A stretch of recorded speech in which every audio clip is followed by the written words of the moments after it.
Ali misal ben hürmetli mücazlar, şu Halk Banki Uryanç Tumanı'nı başlıqıma, hürmetli Prezidentimizin qiymətli ciddi Kebir aylarında yeni yetirilen sektörü boyunca banklere, başka teşkilatlara çok mesuliyet, çok pulla acıratıldı. Şu ahalının işsizliğini, bəndlikini təminləş üçün, kəmballıqdan çıxarış üçün hər bir məhəllədə məhəllə agenti, məhəllə banki ilə edən ştatlar təşkil edildi.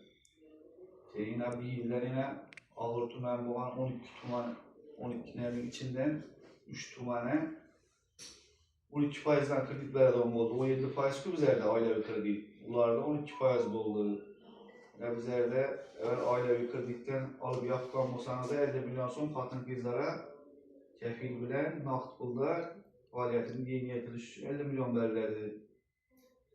Yine 8. Mart münasibəti bilen Allah üçün 100 milyon somadır yararsız kredit 7 ile işlep çıkarış, hizmet gösteriş, tiküçülük, pişirikçilik yengəltiriş üçün.